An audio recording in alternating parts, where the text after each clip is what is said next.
하나님 감사합니다. 이 시간에도 주의 음성 듣기 원합니다. 주님 말씀해 주시고 이 시간 말씀 전하고 듣는 가운데 모든 해방하려는 어둠의 권세들 우리 안에 강팍함과 완악함과 하나님 대적하여 높아진 모두 이론과 얽매임과 웃긴 것들 예수님의 이름으로 파쇄되고 떠나갈지어다.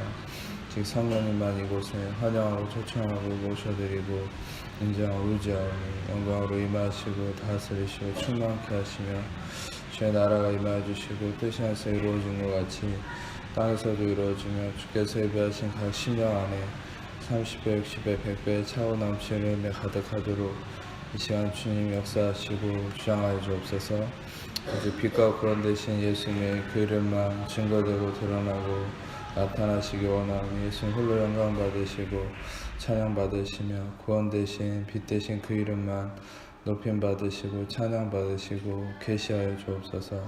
오직 예수님만을 간절히 찾고 의지합니다. 예수님의 그 본질과 능력을 나타내시고 생명이신 예수님으로 말미암아 우리가 온전히 의의 열매 가운데 나아가도록 이 시간 역사하시고 주장하여 주옵소서. 우리의 모든 것들을 의탁합니다. 예수님만을 사모하고 의지합니다. 감사합니다. 예수님만을 높여드립니다. 감사합니다. 예수님만을 바라보고 의지합니다. 감사합니다. 영광 받아 주옵소서. 주님 감사합니다. 감사합니다. 예수님만을 찬양합니다. 높여드립니다. 주님 홀로 영광 받아 주옵소서. 감사합니다.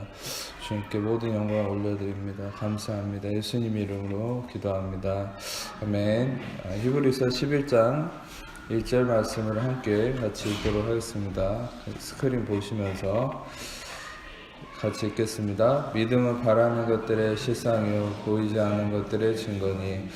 우리가 이 믿음이라는 실체는 우리가 여러모로 많이 나누었던 내용인데, 특별히 우리가 오늘 말씀에 이 정확한 믿음의 의미를 알고 그 믿음의 의미가 뭔지를 여러분이 발견했을 때 분명한 사실을 여러분들이 더욱더 믿음의 큰 성장이 있을 것이라는 그런 확신이 생깁니다. 그것은 뭐냐면, 우리는 예전에 나눴던 대로 이 믿음의 실체는 어떤 내가 무엇을 하나님을 잘 행위적으로 경건성을 기반으로 잘 믿어서 그것이 믿음이 아니라, 이 믿음이라는 것은 하나의 어떤 존재를 의미한다는 것을 오늘 말씀을 통해 우리가 알 수 있습니다. 소위 히브리서 11장은 믿음장이라고 불릴 만한 그런 아주 내용으로서 이 11장의 모든 내용은 믿음에 대한 인물들을 주제로 얘기를 하고 있습니다. 히브리서 11장 1절은 그래서 대표적으로 믿음이 무엇인가에 대한 핵심을 얘기하고,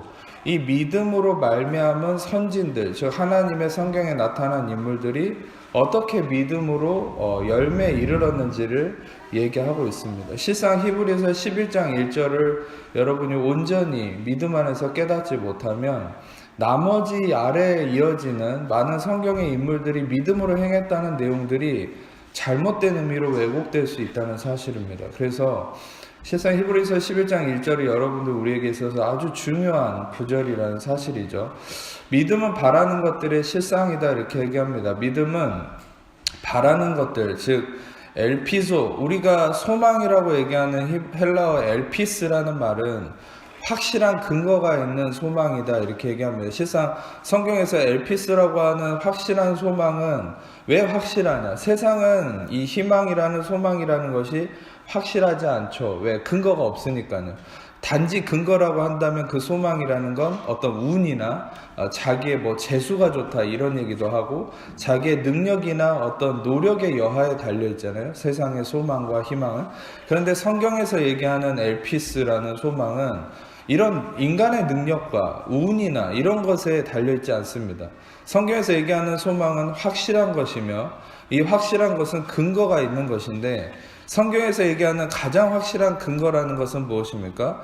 그것은 바로 십자가에서 예수님이 이루신 완성된 십자가의 공로다라는 것이죠. 우리가 알아야 될 것은 우리의 모든 것의 근거는 인간의 노력이나 인간의 어떤 이루어진 환경이나 경험, 그런 것들은 순식간에 무너질 수 있는 것이, 우리가 역사적으로 봐도 수많은 왕들, 황제들이 역사를 다스리고 자신들이 이끌어가려 했지만 결국은 무너지는 것을 우리가 볼 수 있지 않습니까? 결국 모든 것의 기반은, 모든 것을 확실하게 지탱할 수 있는 것은 예수 그리스도만이 모든 것의 기반이 되고, 실상 우리가 성경에서도 알 수 있듯이 이 세상을 창조할 때도 이 창조가 무엇을 기반으로 이루어졌다고 생각합니까? 단지 창조가 어떤 물질적인 의미에서 하나님이 물과 땅과 해와 별 이런 걸 만드신 것이 창조가 아니에요. 여러분이 진정한 창조를 이해하려면 바로 이 의미를 알아야 돼요. 창조가 무엇을 기반으로 이루어졌는지. 여러분, 분명한 사실은 성경에서는 수많은 곳에서 예수님 스스로도 그렇고 창세 전에, 만세 전에 바로 예수님이 예비되셨고 그 예수님이 기반으로 이 세상이 지어졌다고 얘기해요. 다시 말하면 여러분, 이 세상의 모든 것은 무엇을 기반으로 두어야 되느냐, 그리고 가장 확실한 견고한 기반은 무엇이냐, 바로 예수 그리스도라는 사실. 아멘. 그것이 바로 또한 예수 그리스도의 십자가의 완성된 공로로 이루어졌고, 그것을 기반으로 나아갈 때 우리는 흔들리지 않는 믿음이 생길 수 있는데, 여기서 얘기하는 믿음은 바라는 것들, 즉 엘피조, 이 엘피조라는 말은 아까도 얘기했던 엘피스에서 나온 확실한 근거를 둔 소망이라는 말에서 나온 말입니다. 그래서 이 바라는 것들, 즉 확실한 것을 기반으로 하는 것에 대한 바라는 것들에 대한 실체다. 근데 여기서부터 이제 중요한 어떤 설명을 드릴 겁니다. 믿음은 바라는 것들의 실상, 그러니까 다시 말하면 믿음 이코르 실상이죠. 믿음이라는 게 실상이란 말입니다. 여러분, 중요한 것은 이 실상이라는 휘포스타시스, 이 말이 되게 중요한데, 이거는 본체라는 말이에요. 본체. 근데 이 본체라는 휘포스타시스가 어디서 등장하고 있냐면, 동일한 히브리서에서 히브리어 기자가 이 단어를 가지고 이 믿음의 실체가 누구인지를 설명하고 있습니다. 히브리서 1장 1절에서 3절을 같이 읽겠습니다. 히브리서 1장, 그냥 3절만 보겠습니다. 히브리서 1장 3절 스크린으로 같이 읽겠습니다. 시작. 이는 하나님의 영광의 광채시요 그 본체의 형상이시라. 그의 능력의 말씀으로 만물을 붙드시며 죄를 정결하게 하는 일을 하시고 높은 곳에 계신 지극히 크신 이의 우편에 앉으셨느니라. 아멘. 하나님의 영광의 광채시요 그 본체의 형상이시라. 본체, 여기서 휘포스타시스, 똑같은 단어가 쓰여있죠. 동일한 단어를 통해서 히브리어 기자는 바로 이 본체가 누구인지를 증명하고 있죠. 그것은 무엇입니까? 바로 예수 그리스도라고 얘기하죠. 아멘. 이 예수 그리스도가 바로 본체이며, 아까도 얘기했던 히브리서 11장 1절에 얘기한 것처럼 바로 믿음에 바라는 것들의 실체, 실상은 바로 예수 그리스도라고 명백하게 얘기하고 있죠. 근데 히브리서 1장 3절을 좀 더 설명을 하자면, 이 영광의 광채시오 본체의 형상이신 예수 그리스도가 그의 능력의 말씀으로 만물을 붙드신다.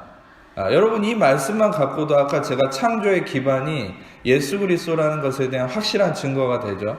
여러분들이 절대 흔들리지 말아야 될 것은 이 세상의 진화론이나 또한 창조론자들도 요즘에 잘못된 창조론을 얘기하는 사람들이 많습니다.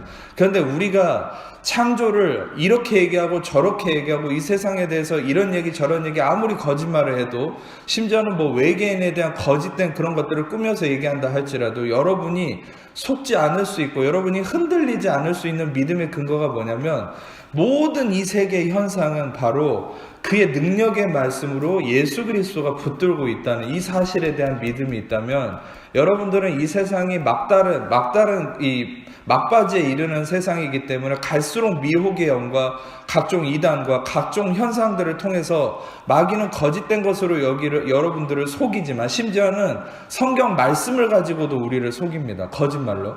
그런데 그런 것 가운데서도 여러분이 흔들리지 않을 수 있는 믿음의 근거, 진리가 뭐냐면, 예수 그리스도가 그의 능력의 말씀으로 이 만물을 붙드신다라는 이 진리 안에 서 있어야 돼요. 아멘.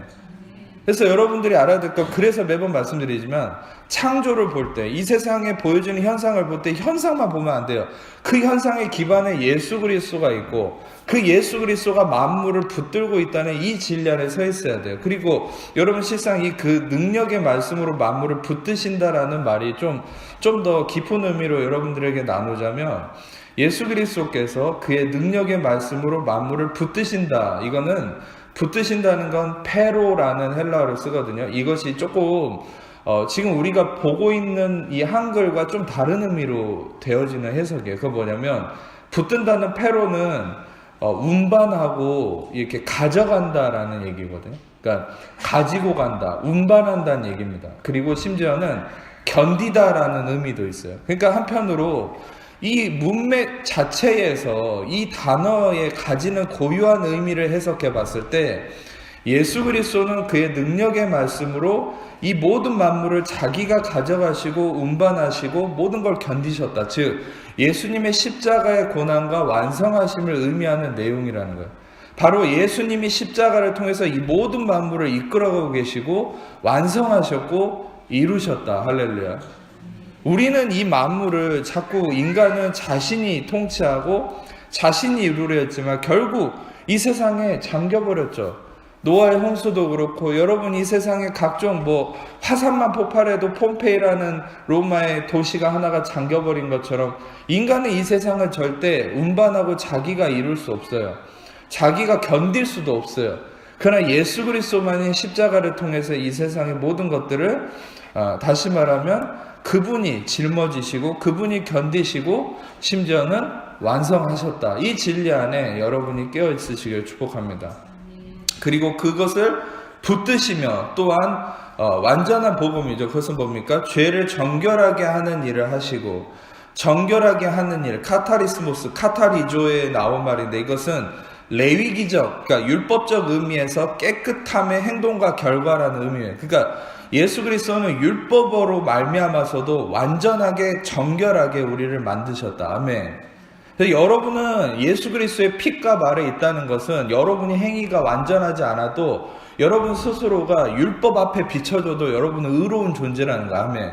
실상 우리의 법적 신분은 뭐냐면 여전히 죄를 짓고 여전히 허물이 있다 할지라도 예수 그리스도의 정결하게 하신 이 일 때문에 십자가의 공로 때문에 여러분의 행위와 상관없이 여러분들은 율법 앞에서도 의로운 자가 되었다라는 사실이에요. 아멘. 분명한 사실은 갈라디아 3장 12절에 뭐라 합니까? 율법은 믿음에서 난 것이 아니니 율법을 행하는 자는 그 가운데서 살리라 하였습니다. 그리스도께서 저주를 받은 바 되사 우리를 모든 저주에서 속량하셨다. 율법의 저주에서 우리를 속량하셨다 얘기합니다. 아멘. 그래서 율법의 저주에서 속량하셨기 때문에 우리에게는 저주가 아니라 이제는 율법을 지키는 자를 통한 복이 여러분들이 약속되죠. 그게 신명기 1장 28장 1절에서부터 14절까지 나와 있는 내용이죠. 율법을 계명을 지킨 자에 대한 축복이 나와 있죠. 여러분들이 신명기 28장을 가려서 읽어야 되는데 15절부터 마지막까지 나오는 수많은 저주는 이미 예수님이 감당하셨고 1절부터 14절까지 나오는 28장의 최고의 계명을 지킨 자의 그 축복과 은혜가 바로 여러분과 저의 것이라는 사실이에요. 아멘. 그것은 왜입니까? 갈라디아 3장 13절과 14절 얘기처럼 그리스도께서 저주를 받은 바 되셔서 율법의 저주에서 우리를 속량하셨기 때문입니다. 아멘. 그래서 여러분들 우리는 이 예수 그리스도가 죄를 정결하게 하신 일을 했다라는 사실이 너무 중요하다는 사실이에요. 여기서 계속 읽겠지만 1장 3절 그대로 보고 있죠. 죄를 정결하게 하는 일을 하시고 높은 곳에 계신 지극히 크신 이의 우편에 앉으셨다. 이것과 동일하게 이어지는 게 히브리서 10장인데 11절과 12절을 같이 좀 보겠습니다. 같이 읽겠습니다. 제사장마다 매일 서서 섬기며 자주 같은 제사를 드리되 이 제사는 언제나 죄를 없게 하지 못하거니와 오직 그리스도는 죄를 위하여 한 영원한 제사를 드리시고 하나님 우편에 앉으사. 여러분 11절과 12절이 제가 매번 설명드리지만 나란히 이 비교하듯이 대꾸로 형성되어 있는 대꾸법을 통해 형성되어 있는 구절이 그것은 뭐냐면 11절에 인간의 제사장은 매일같이 죄를 서서, 그러니까 성막은 가구가 없는 게 하나인데 의자가 없어요. 왜냐하면 매일같이 서서 죄를 사하는 일을 해야 돼요. 왜냐하면 동물의 피는 인간의 죄를 완전히 사하지 못하는 거예요. 날마다 죄가 기억나는 거예요. 그러니까 매일같이 서서 제사를 지냈어야 되지만 예수 그리스도는 단 한 번으로 하팍스라 그러죠. 한 번으로 영원한 효력을 이루죠. once and for all. 한 번의 사함으로 영원한 한 번의 심판으로 영원한 속죄를 이루심. 그것을 이룸을 통해서 죄를 위해서 한 영원한 제사를 드리시고 하나님 우편에 앉으셨다. 11절에 제사장들은 서 있었지만 예수님은 앉으셨다. 방금 히브리서 1장 3절도 뭐라 얘기합니까? 앉으셨다. 왜 앉으셨습니까? 완전히 죄를 정결케 하는 일을 했기 때문에 앉으신 거예요. 아멘. 만약에 죄를 정결케 하는 일이 불완전했다면 여러분 여전히 서 있어야 되는데 예수님이 앉으신 것은 무엇입니까? 그냥 왕권에 앉으신 그런 의미가 아니에요. 죄를 완전히 사했기 때문에 앉으신 거예요. 여러분 우리가 알아야 될 것은 예수님은 지금도 여러분들에게 늘 한결같이 선포하십니다. 그것을 예수님이 선포하시는 게 아니라 이제는 성령님이 마르티리오 여러분들에게 증거하시죠. 여러분 안에 계신 성령님이 뭘 증거한다 생각하십니까? 보통 우리는 잘못된 은사주의적 개념으로 성령이 맨날 시시껄렁한 우리한테 이거저거 시켜가지고 불순종하면 소멸돼 버리고 그런 식의 나약한 성령님, 잘못된 것으로 인식하는 경향이 있는데 성령님은 그런 분이 아니에요. 성령님은 예수님도 예언하셨듯이 보혜사 성령님은 우리 안에 계신 성령님은 예수의 영으로서 바로 그리스도를 우리에게 증거하시고 계시하시고 드러내시고 그리스도에 대한 진리를 알려주시면 아멘. 그 성령님은 한결같아요. 모든 시선이 그리스도에게 맞춰져 있어요. 마치 이삭에 대한 설교를 했을 때 그 아브라함이 그 이삭의 신부감을 찾으라고 보냈죠. 종을. 그 종은 성령을 가리킵니다. 그 종은 오로지 이삭을 드러내기 위한 종이죠. 그 리브가를 만났을 때도 이삭 얘기만 합니다.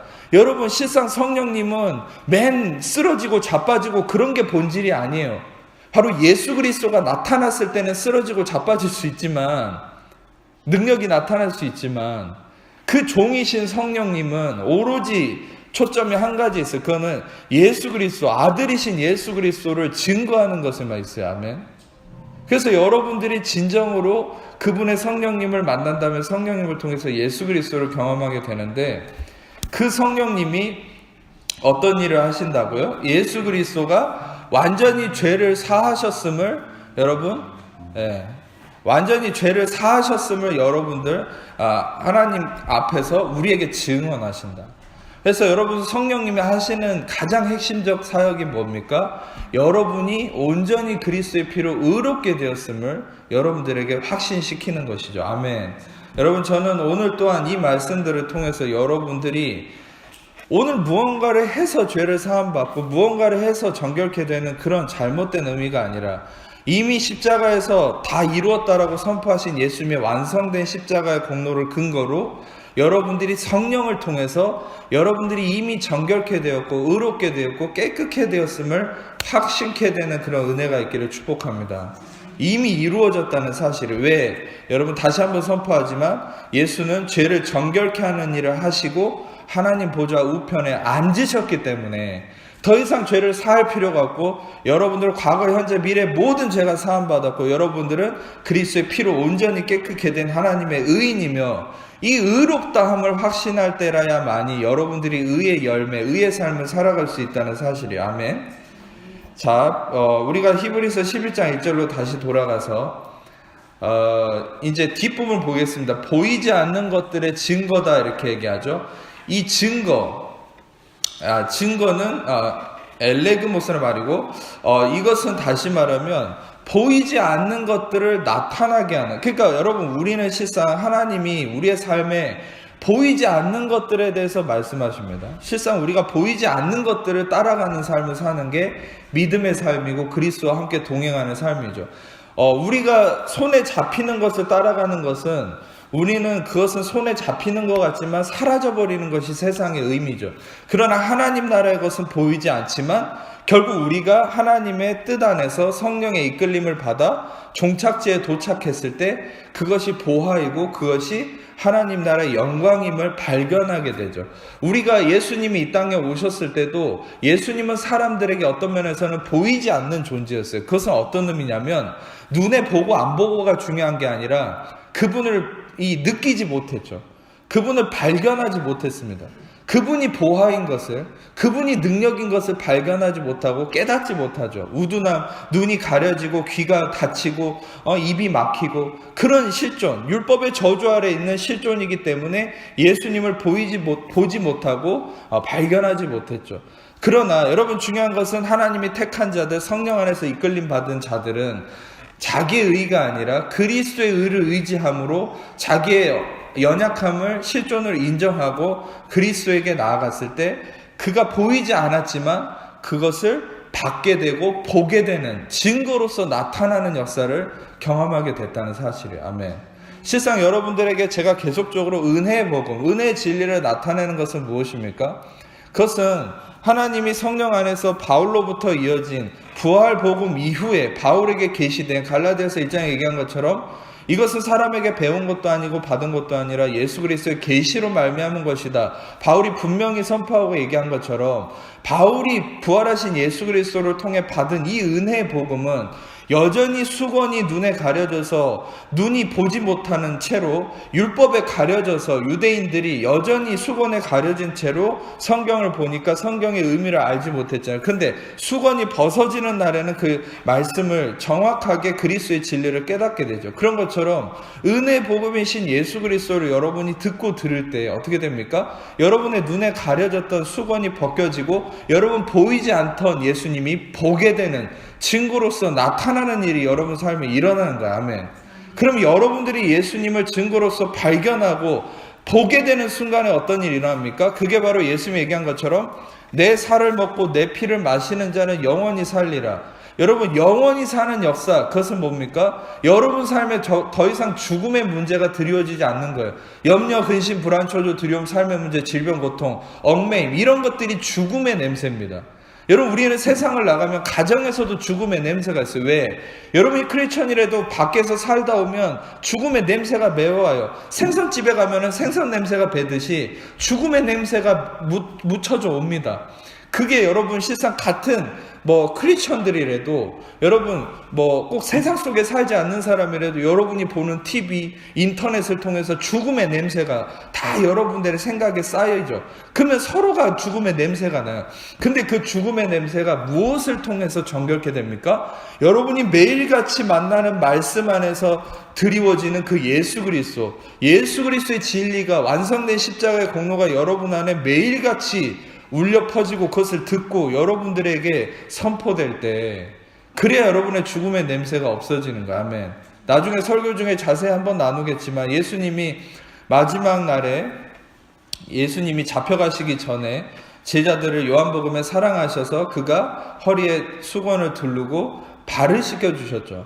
그 발을 씻겨주실 때 베드로가 다 씻겨달라 했을 때 예수님은 목욕한 자는 발밖에 씻을 필요가 없다고 그랬죠. 그것은 무엇을 의미합니까? 이미 구원받은 자는 이 발은 매일의 삶을 의미하고 흙은 삶에서 묻어나는 죽음의 냄새를 의미하는 거예요. 삶에서. 그 저주죠. 왜냐하면 그 흙은 저주를 나타내요. 하나님께서 창세기에 뱀을 저주하실 때 너는 종신토록 땅을 기면서 흙을 먹어야 됐다 얘기했죠. 그 흙은 저주를 상징합니다. 그런데 그 흙의 저주가 날마다 우리의 발에 묻는 거예요. 매일 일상에. 그래서 예수님은 물로써 그 발을 씻어냈죠. 그 물은 무엇을 의미합니까? 말씀의 물이죠. 완성된 십자가의 공로. 여러분 완성된 십자가의 공로를 여러분이 매일같이 들어야 됩니다. 루터는 종교개혁자 루터는 매일같이 이렇게 선포한다고 그러잖아요. 자기에게 복음을 선포한다. 왜냐하면 내가 날마다 육신을 통하여서 이 복음을 잊어먹기 때문에 복음을 나 자신에게 선포해야만 한다. 여러분 복음을 날마다 여러분에게 선포하는 것이 무엇입니까? 완성된 십자가 공로의 그 말씀을 여러분은 매일같이 듣고 또 들어야 되는 거야. 아멘. 그 말씀이 여러분들을 씻어내는 겁니다. 여러분 중요한 것은 이 말씀이신 예수 그리스도가 여러분들을 눈에 보이지 않아도 여러분들이 은혜 복음을 통해서 그 예수 그리스도를 발견하고 여러분들이 계시되고 깨닫게 되어질 때 그것이 확실한 증거가 되고 여러분 삶의 능력과 생명으로 나타난다는 사실이 아멘. 다시 히브리서 11장 1절에 실상 아까 히포스타시스를 제가 본체로서 설명했지만 한 가지만 더 설명하면 여기에 본체 이외에 또 한 가지 설명이 있어요. 그건 뭐냐면 믿음은 바라는 것들의 실상이라고 그러는데 이 실상은 무슨 의미가 있냐면 보증 혹은 실제를 제공하는 어떤 권리 증서다라는 의미가 있어요. 권리 증서. 그리고 아래에 서는 것, 아래에 놓여진 기초를 의미합니다. 이 실상이신 예수 그리스도는 권리 증서가 된다는 거예요. 아멘. 여러분이 예수 이름을 선포할 때 그것은 단지 어떤 한 무기에 국한된 그런 가벼운 것이 아닙니다. 예수 그리스도의 이름은 권리 증서가 되는 거예요. 예를 들어서 여러분이 좋은 집을 샀는데 어떤 말도 안 되는 노숙자나 어떤 사람이 더러운 옷 입고 집에 앉아 있으면 여러분들이 어떻게 그 사람 몰아낼 수 있겠습니까?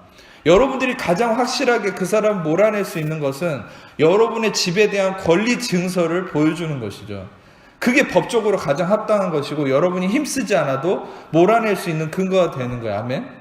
그래서 여러분들이 모든 문제에 대해서 여러분이 예수 이름을 선포할 때 그냥 막연히 예수 이름에 능력이 있으니까 그것도 맞습니다만 그냥 그걸로만 믿고 예수 이름을 선포하면 능력이 있으니까 이런 걸로만 이해하면 안 되고 예수 이름을 선포할 때 왜 마귀가 떠나갑니까? 바로 예수 이름 그 실상 히포스타시스는 권리 증서가 되기 때문이야. 아멘.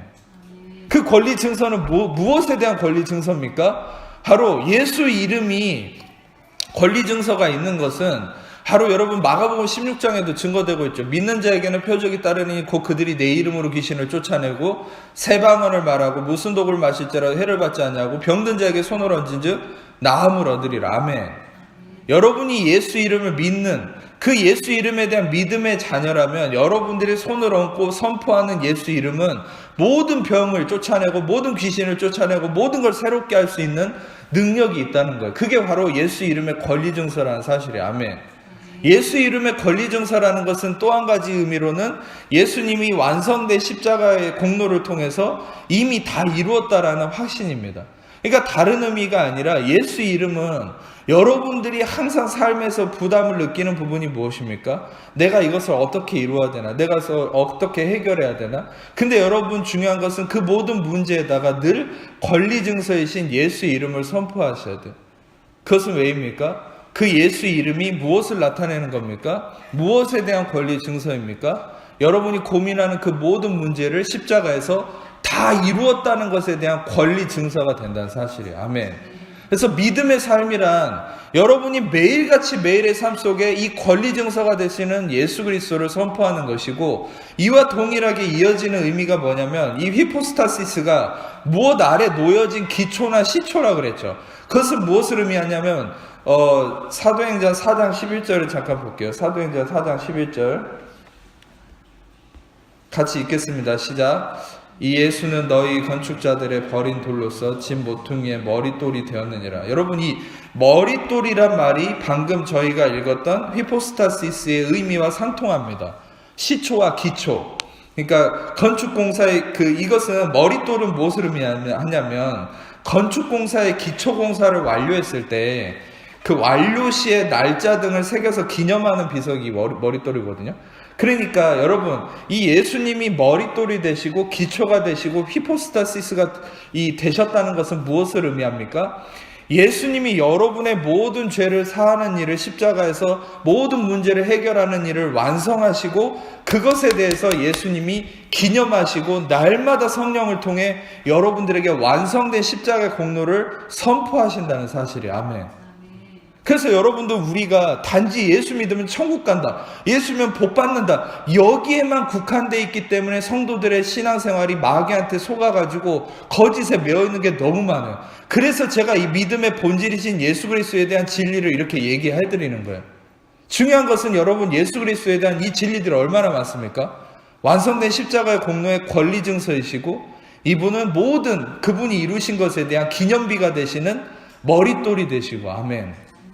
세상은 이분을 짓밟고 버렸지만 이분은 완성하셨다라는 모든 이룬 것에 대한 해결책에 대한 해결하심에 대한 증거가 되시고 아멘.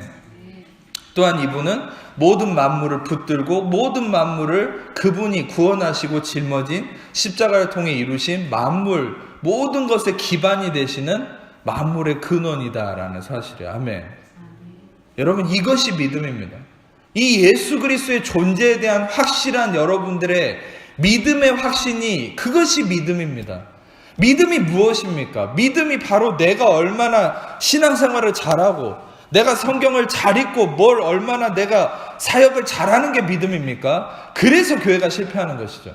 그래서 시험에 들고 그래서 마귀가 마음껏 역사해왔던 것이죠. 그것이 믿음이 아니라 믿음은 예수 그리스도 그분 자체를, 우리가 그분의 존재를 깨달아 알아가는 것이. 아멘. 제가 지금부터 그 의미를 좀 더 핵심적으로 같이 보도록 하겠습니다. 요한복음 8장 56절에서 59절까지 같이 읽겠습니다. 시작.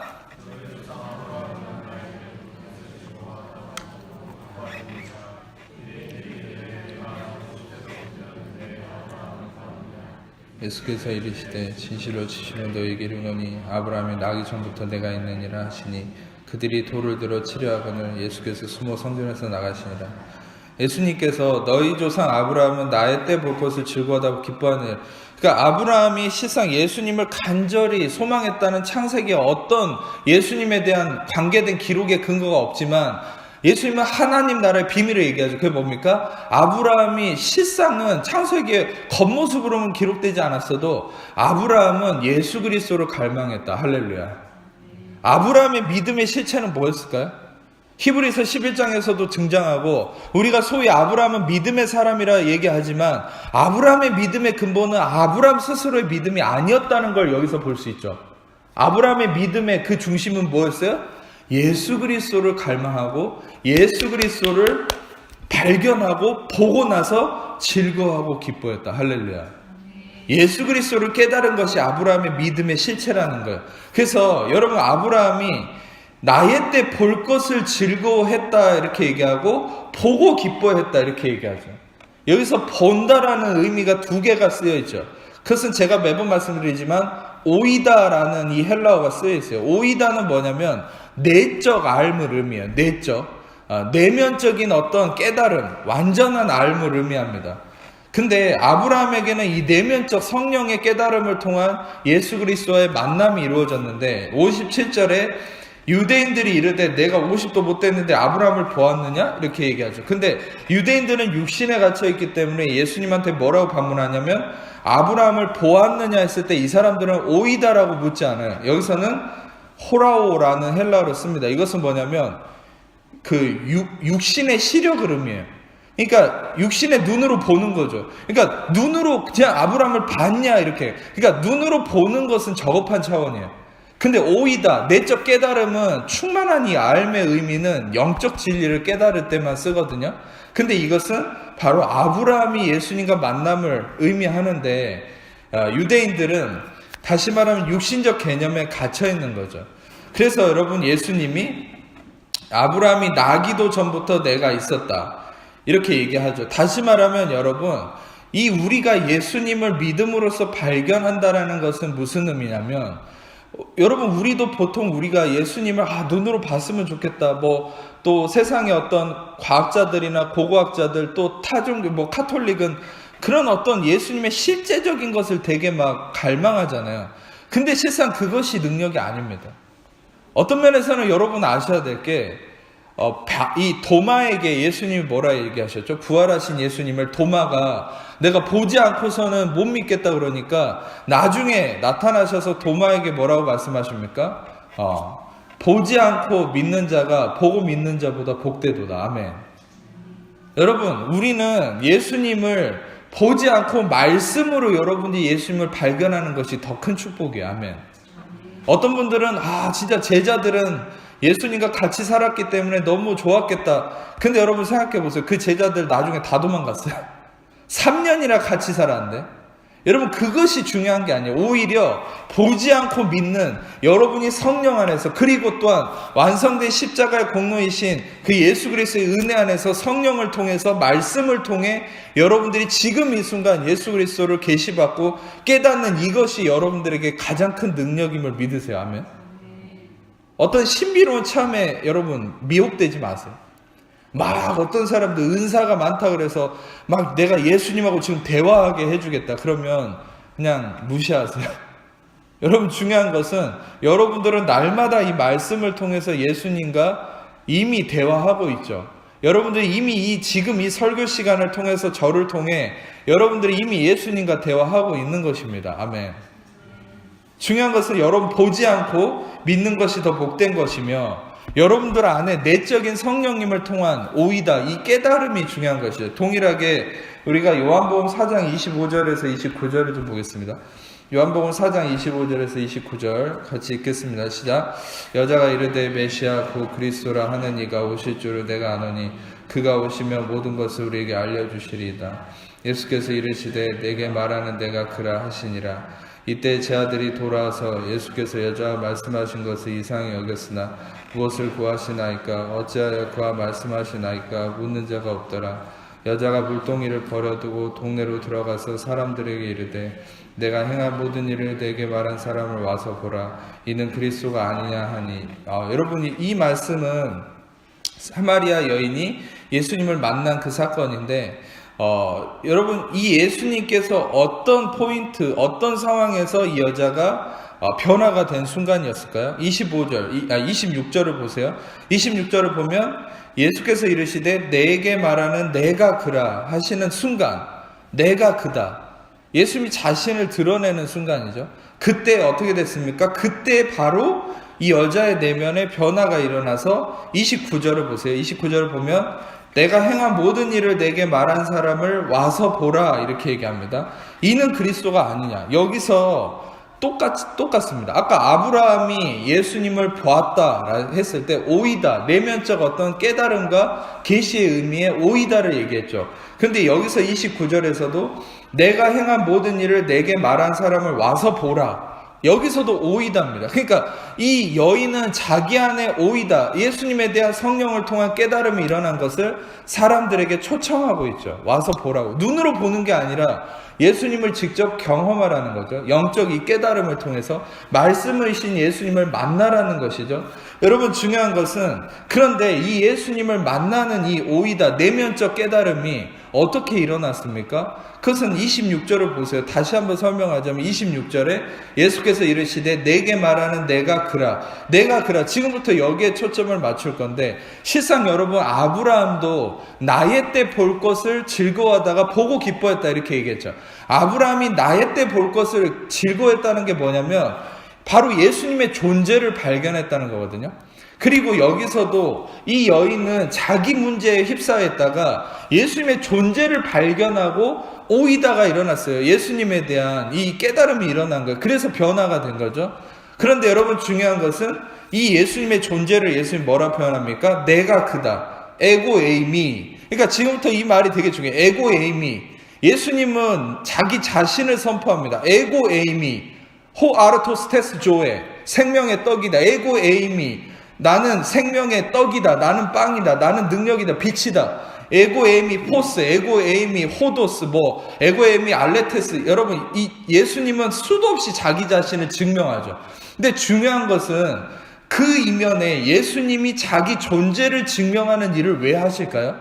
그것이 바로 여러분 이제 이 말씀을 통해서 그 의미를 보고 싶은데 예수님이 왜 자신을 증명하느냐. 자, 말씀을 계속해서 같이 보겠습니다. 히브리서 11장 6절.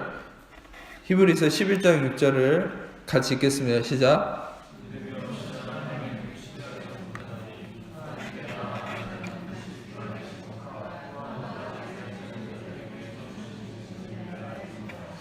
자, 그가 계신 것과 여기서 믿음이 없이는 하나님을 기쁘시게 못한다. 근데 이 11장 6절을 그냥 이 믿음이 단지 나의 믿음이라고 생각하는 사람이 이 말씀을 읽고 근심할 수밖에 없어요.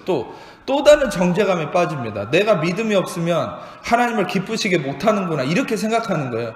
근데 그거는 문맥적으로 완전 틀린 말입니다. 제가 아까도 설명했듯이 이 믿음의 실체는 예수 그리스도라고 얘기했잖아요. 믿음이 없이는 하나님을 기쁘시게 못하나니 자 지금부터 그 의미가 나와요. 하나님께 나아가는 자는 반드시 그가 계신 것과 이 그가 계신 것과 라는 말이 바로 에고 에이미, 즉 에이미, 그의 존재를 의미합니다. 이 예수님의 존재, 하나님의 존재, 하나님의 존재를 믿는 것. 이 하나님의 존재를 믿는다는 건 그냥 나는 하나님 살아계신 걸 믿어요 이런 의미가 아니에요. 하나님의 존재를 만남을 의미하는 거예요. 아멘. 이것은 무슨 의미냐? 모세가 떨기나무 앞에서 당신을 내가 누구라고 증거하면 되겠습니까? 떨기나무에 임하신 하나님과 대화할 때 하나님이 자신을 뭐라고 소개합니까? I am who I am 이렇게 얘기하죠. 나는 스스로 있는 자다. 근데 이 스스로 있는 자라는 말도 이 직역되는 것 자체가 불가능했거니와 I am who I am도 직역되기가 힘든 말이에요. 이거는 실상 히브리어로도 증명하기 힘든 말입니다. 그런데 히브리어로는 에흐엣 아쉐르 에흐엣 이렇게 돼 있어요. 근데 요것을 가장 근접하게 이 번역한다고 했지만 의미가 많이 퇴색된 거예요. 여러분, 어떤 면에서는 중요한 것은 여러분 그냥 이 의미는 나는 스스로 있는 자다 요것을 여러분이 해석할 게 아니라 그냥 하나님의 존재 자체를 드러내는 것이죠. 그냥 예수 그리스도의 존재 자체를 드러내는 것이죠. 여러분, 예수 그리스도의 존재가 드러났을 때 여러분 모든 어둠은 물러가게 돼 있는 거죠. 아멘. 자, 그래서 이 그가 계신 것과 그의 존재를 깨닫는 것과 그가 자기를 찾는 자들에게 상 주시는 이심을 믿어야 할지니라. 자기를 찾는 자들에게 상 주시는 분, 이것은 무슨 말이냐, 미스타포도테스라는 헬라어인데 이거는 보수나 보상을 의미하거든요. 이것은 무슨 의미냐면, 이 보수나 보상을 의미하는 거 얘기하면은 또 우리가 우리가 뭔가를 열심히 하나님 보상을 주나? 그게 아니라 여기서 얘기하는 미스타포도테스는 보수나 보상인데 어떤 보상이냐? 우리가 한 것에 대한 보상이 아니에요. 바로 예수 그리스도의 대가 지불에 대한 보상이에요. 할렐루야. 그래서 여러분, 우리는 부족해도 못났어도 그의 존재를 깨닫고 그의 예수 그리스도의 임재 안에 있는 자들은, 예수 그리스도의 존재의 은혜 아래 있는 자들은 예수 그리스도가 치르신 대가 지불을 기반으로 한 하나님의 보상이 하늘로부터 부어진다는 사실이에요. 아멘. 이것을 믿는 게 복음입니다. 나의 행함에 대한 보상, 나의 행함에 대한 어떤 대가를 원하는 것은 복음이 아니에요.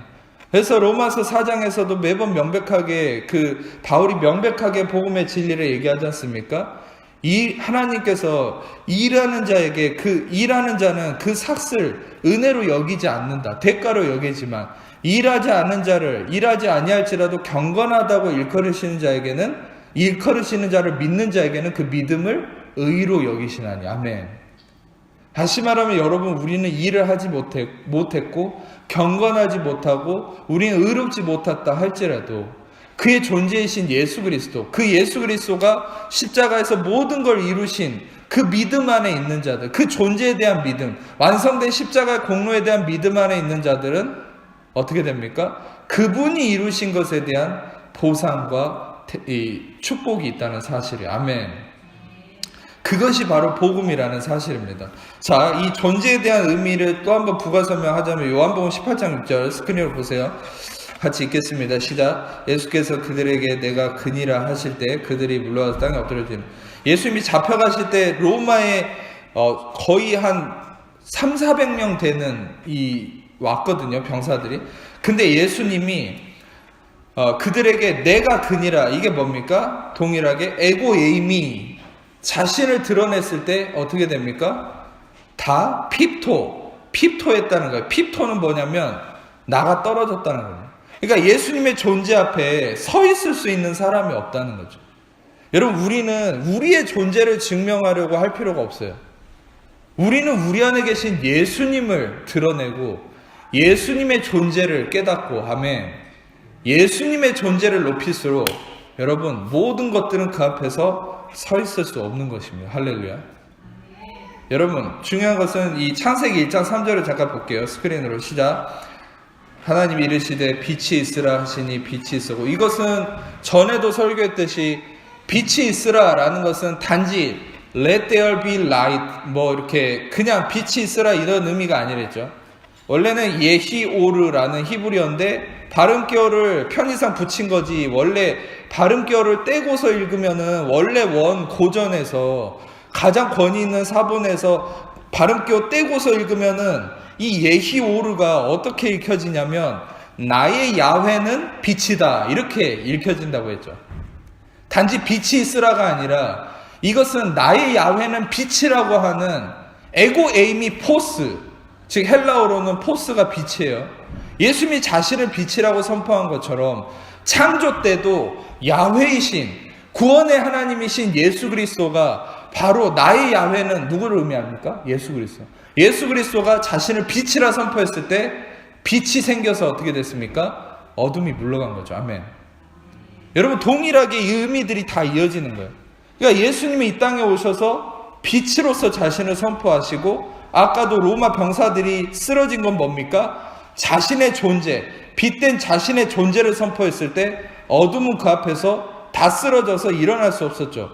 중요한 것은 왜 예수님이 겟세마네 동산에서 잡혀가기 전에 왜 이런 일을 하셨을까요? 이거는 쇼맨십이 아닙니다. 예수님이 자신을 선포해서 어둠이 자빠져서 아무도 일어날 수 없는 상황에서 예수님은 어떻게 했습니까? 나를 잡아가라. 그러니까 예수님은 잡혀간 게 아니라 자신을, 우리를 구원하시기 위해서 자신을 우리에게 내어주신 것이죠. 할렐루야. 여러분이 이 진리들을 깨달아야 돼요. 그러니까 예수님이 잡혀간 게 아니라 우리를 위해서 자신을 내어주셨다. 그렇기 때문에 그걸 나타내시기 위해서 빛된 자신을 선포하면서 다 어둠에 갇혀있는 그 자들을 다 쓰러뜨려 버렸죠. 그래서 잡혀간 게 아니라는 거예요. 우리를 위해서 내어주신 거죠. 할렐루야. 여러분, 중요한 것은 우리는 이 빛된 예수 그리스도를 참된 그 존재로서 깨닫고 만나는 것이 여러분 삶의 어둠이 물러가는 길인 거예요.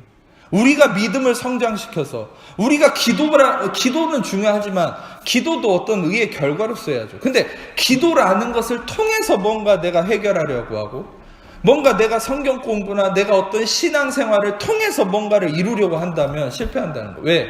그것은 이미 완성된 십자가 공로신 예수 그리스도의 존재를 붙드는 게 아니라 나라는 존재를 붙드는 거거든요. 말은 기도하는 거고, 말은 신앙생활하고, 말은 경건생활하지만 결국 나를 붙들고 있는 거예요. 여러분, 우리가 알아야 될 건 예수 그리스도의 존재가 여러분 안에 계시되고, 그 존재에게 집중할 때 예수 그리스도의 존재가 여러분들의 삶에 어둠을 몰아낸다는 사실을 아셔야 돼요. 아멘. 여러분, 그래서 우리가 욥기 42장 5절을 잠깐 볼게요. 욥기 42장 5절 같이 읽겠습니다. 시작. 내가 주께 대하여 귀로 듣기만 이 욥이 수많은 고난을 통해서 이제는 이 하나님을, 야훼를, 예수님을 눈으로 깨닫게 됐는데, 여러분, 중요한 것은 욥의 고난 가운데 하나님을 발견하게 된 그 근거가 뭐였는 줄 아십니까? 그냥 고통당했으니까 고통이 끝난 이후에는 하나님이 축복을 주신다, 그런 의미가 아니죠. 욥은 그 고난을 통해서 뭘 깨달았냐면, 욥기를 읽어보세요. 그러면 하나님은 욥의 고통에 대해서 한마디도 위로를 안 하십니다. 오히려 욥이 하나님 앞에 따집니다. 내가 왜 이런 고통을 당해야 되냐. 그럴 때 하나님이 하신 얘기는 뭐였는 줄 아세요? 그것은 내가 이 천지를 창조할 때 네가 할 수 있는 게 뭐가 있냐. 다시 말하면 하나님의 그 위엄과 영광 앞에서 인간의 아무것도 할 수 없는 나약함을 계속 욥에게 얘기하는 거예요. 다시 말하면 욥은 하나님 앞에서 자기 의의가, self-righteousness가 깨 부서진 거죠. 자기 의의가 부서진 거예요. 내가 아무것도 할 수 없는 존재라는 것을 깨닫게 된 거예요. 그러고 나서 고난이 끝났어요. 고난이 끝나고 나서 되어진 게 뭡니까? 곧 자기 의의가 무너지고, 이제는 하나님만이 나의 의의가 되신다.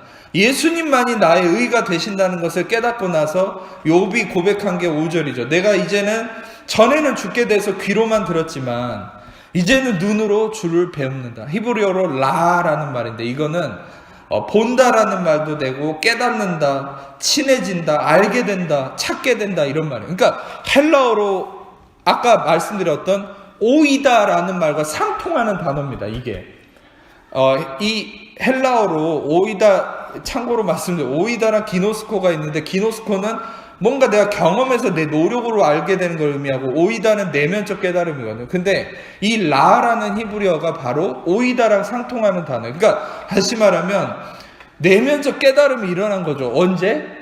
나의 의의가 깨어졌을 때, 바로 그리스도의 의의가 발견됐을 때. 할렐루야. 이게 바로 주를 발견하게 되는 은혜가 있는 것이죠. 아멘. 우리는 언제 주님을 발견합니까? 우리는 언제 주님의 존재를 깨달을 수 있습니까? 그것은 나의 의가 무너질 때죠. 근데 보통 나의 의가 무너지고 예수님의 의를 찾는 것을, 또한 나의 의를 깨트리기 위해서 내가 수행을 해야 된다라고 생각하는 사람이 있을 수 있기 때문에, 마지막으로 이것만 나누고 마치겠습니다. 히브리서 8장 11절에서 12절을 같이 읽겠습니다. 히브리서 8장 11절에서 12절 시작. 또 각각 자기 나라 사람과 형제를 가르쳐 이르기를 주를 알라 하지 아니할 것은 그들이 작은 자로부터 큰 자까지 다 나를 알미라.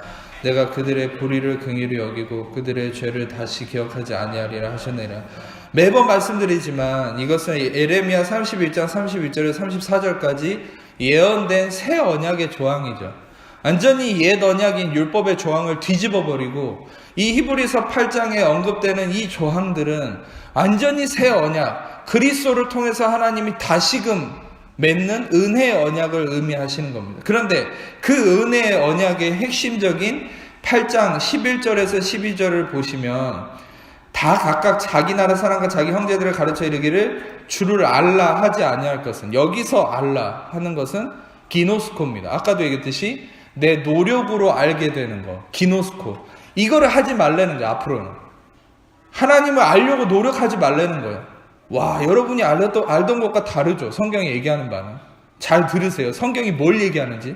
여러분이 기존에 알던 바는 하나님을 알기 위해서 노력해야 된다 얘기하는데, 여기서는 분명히 기노스코 하지 말라 그랬어요. 그리고 어떻게 얘기합니까? 그들이 작은 자로부터 큰 자까지 다 나를 이미 알미라. 오이다. 이것은 뭡니까? 너희가 이미 내면적 깨달음으로 나를 알고 있다는 거예요. 아멘. 근데 여러분 중요한 것은 그 뒷절이 중요합니다. 12절에. 왜냐? 영어로는 for라고 왜냐하면이 나왔지만 한글 성경에서는 빠져버린 생략된 단어가 있어요. 그건 뭐냐면 헬라어로도 호티라는 말이 빠졌습니다. 접속사가. 호티는 뭐냐면 because, 왜냐하면, 무엇 때문에 라는 말이에요. 그러니까 이게 빠졌어요. 호티. 그것은 뭐냐면 너희는 나를 알려고 할 필요가 없고, 너희는 작은 자부터 큰 자까지 나를 이미 깨달아서 알게 될 것이다. 오이다 할 것이다. 근데 그것은 무엇 때문에 일어나느냐? 그것은 뒷절에 12절을 이유로 해서 12절이 근거가 돼서 우리가 하나님을 깨닫게 된다는 거예요. 하나님을, 예수님을 알게 된다는 거예요. 12절이 뭡니까? 다시 한번 같이 읽겠습니다. 시작. 내가 그들의 불의를 같이 읽겠습니다. 내가 그들의 불의를 긍휼히 여기고 그들의 죄를 다시 기억하지 아니하리라 하셨느니라. 아멘. 할렐루야. 여러분, 우리는 중요한 것은 하나님이 우리에게 어떤 분이신지, 그리스도를 통해서 하나님이 하신 최고의 일이 무엇인지를 알아야 돼요. 이것을 매일같이 듣고 매일같이 나에게 선포하고 매일같이 깨달아야 돼요. 그게 뭡니까? 하나님이 나의 불의함을 긍휼히 여기고 나의 죄를 다시는 기억치 아니하신다. 할렐루야. 율법 안에서는 죄를 기억해서 3, 4대까지 저주했지만 하나님은 새 언약 안에서 우리의 죄를 다시는 기억치 않겠다 말씀하시죠. 할렐루야. 아멘. 이것이 무엇입니까? 여러분, 중요한 것은 시편 32편의 1절에서도 다윗이 그런 은혜의 갈망을 얘기했죠. 허물의 사함을 받고 죄의 가리어짐을 받는 자는 복이 있도다. 근데 그것이 로마서 4장 7절에 정확하게 뭐라고 바울은 번역해놨습니까? 불법의 사함을 받고 죄의 가리어짐을 받는 자는 복이 있도다. 여러분, 그것이 율법 아래 있었던 자들의 갈망이죠. 그런데 우리에게는 무엇이 이루어졌습니까? 우리는 허물과 불법의 사함을 받고 죄의 가리어짐을 받는 자가 된 것이 여러분과 저라는 사실이에요. 아멘. 그리고 하나님께서는 여러분과 저에 대해서 우리의 불의를 긍휼히 여기고 우리의 죄를 다시는 기억지 않겠다 선포하시고 그렇게 일하십니다. 아멘. 아멘. 여러분들, 우리가 하나님을 알고 하나님의 존재, 예수 그리스도의 존재를 깨닫는 것은 무엇 때문입니까? 여러분이 무엇을 향해 초점을 맞춰야 됩니까? 날마다 그리스도의 피가 완성된 십자가의 공로를 통해서 나에게 불의함이 없고 하나님 나를 긍휼히 여기시며 나의 죄를 다시는 기억치 않는다는 이 진리 안에 여러분이 서 있을 때 여러분들은 노력하지 않아도 하나님이 알게 되어지고 깨닫게 되어지고 그 존재의 나타남을 통해서 아브라함처럼 기뻐하고 사마리아 여인처럼 기뻐하며 여러분 삶에 생명이 넘쳐나고 그 존재적인 능력이 빛으로서 여러분 삶의 어둠을 몰아내는 역사를 이룬다는 사실이에요. 아멘. 아멘. 여러분, 이 말씀이, 여러분 너무나 오늘 말씀이 중요합니다. 여러분들에게 있어서 이 말씀이 다시 한번 여러분들의 마음속에 아멘으로 확신되어지기를 축복합니다. 그것은 무엇입니까? 더 이상 나의 믿음을 성장시키기 위해서 추구하는 삶을 살지 말라는 겁니다. 그것을 포기하시라는 겁니다. 여러분의 믿음은 아브라함의 믿음도 마찬가지고 11장 히브리서 11장에 나타나 있는 모든 믿음의 선진들의 믿음의 어떠함은 자신의 어떤 경건성의 기준이 믿음이 아니라 바로 히포스타시스, 모든 믿음의 본체이신 그 예수 그리스도가 바로 믿음의 실체이며, 여러분들 그 예수 그리스도를 언제 깨닫습니까?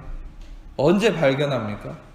그것은 여러분들이 예수 그리스도를 통해서 하나님 앞에서 의롭다함, 하나님께서 여러분의 불의를 긍휼히 여기고 여러분의 죄를 다시는 기억치 않는다라는 이 진리 안에 있을 때 여러분들은 예수 그리스도를 깨닫고 알게 된다는 사실이에요. 아멘. 여러분들 이 진리 안에서 여러분 오늘 이 말씀을 통해서 참된 믿음이신 예수 그리스도를 더 깨닫고 그 믿음으로 날마다 승리하는 여러분 삶이 되기를 축복합니다. 기도하겠습니다. 하나님 감사합니다. 귀한 말씀을 통하여서 하나님께서 주신 이 믿음의 실체가 바로 예수 그리스도이시며 완성된 본체이신 예수 그리스도의 그 진리가 날마다 우리 안에 하나님께서 우리의 죄를 영원히 기억치 아니하시고 우리의 불의를 긍휼히 여기심에 대한 확신을 통하여서 우리가 날마다 예수 그리스도를 더욱더 깨닫고 발견하고 그 깨달음의 은혜 안에서 날마다 우리의 삶의 어둠이 물러가고 빛 가운데 승리하는 모든 성도님들의 삶이 되도록 역사해 주옵소서. 감사드리며 예수님이